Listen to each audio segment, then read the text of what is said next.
Hi, I'm Ingrid Turner. I'm a psychic and a spiritual medium. You can learn more about me on my website, ingridhturner.com, ingridhturner.com. I want to talk about our ego today.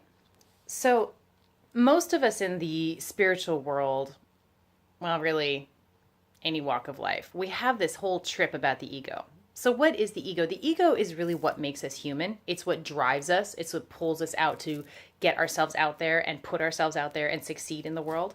Ego gone awry, we know what that looks like in the socially unacceptable form, which is, look at me, I'm so great, I know everything. And when people are in that ego space, it's from a deep-seated insecurity. It's really from the shadow side, or the other side of the ego gone awry, which is the more socially acceptable form, which is, well, I'm not good enough for that. Or I can't do that. I don't have what it takes. I'll never get there.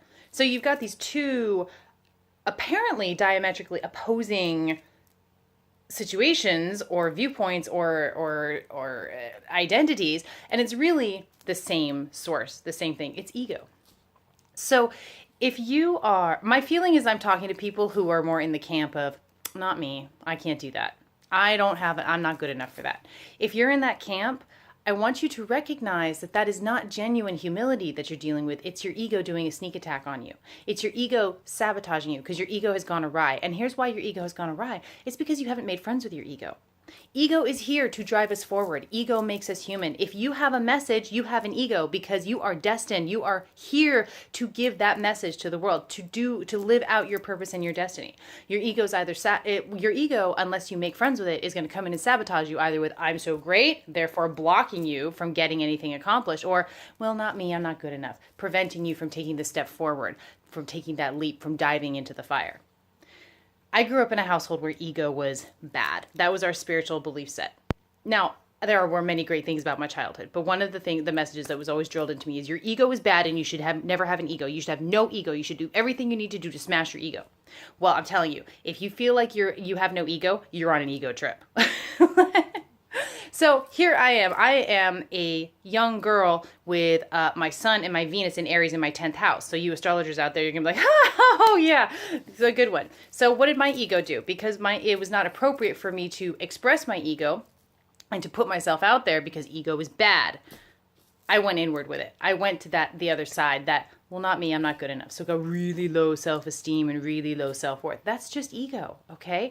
It's not real. It's that lizard brain of yours sabotaging your greatness, sabotaging your destiny, because it'll do that. I don't know why we're here to have this human experience where we're born into environments that push us down and make us, take away our human divinity and tell us that we're not good enough. And then we have to spend the rest of our lives trying to recreate ourselves or reveal our true nature and find our destiny when we're born into it. I don't know. It's just the common human theme. We all do it. We all deal with it. So that was just a little piece of mine. So if that's a little piece of yours, I want to point out to you that the ego is not bad. And when all you have to do is acknowledge, oh, look, I'm in ego space. Whether you're on this side, I'm so great, and you kind of know that there's some insecurities going on there, and that's the why you're pumping yourself up, or whether you're on this side and you go, well, I'm not good enough. All you have to do is recognize, hey, what's up, ego? Thanks for trying to protect me here. Thanks for trying to keep me from dying. So once you're there, acknowledge it. Be okay with it. And once you acknowledge these sides of yourself, acknowledge your ego and how it's showing up for you, that's when you can start to control your ego. Instead of your ego coming up behind you and grabbing hold of your life, you get to use your ego to direct where you need to go. So if you have a message, okay, check your ego. Check it here, check it there. All right? Move forward. Get that message out there.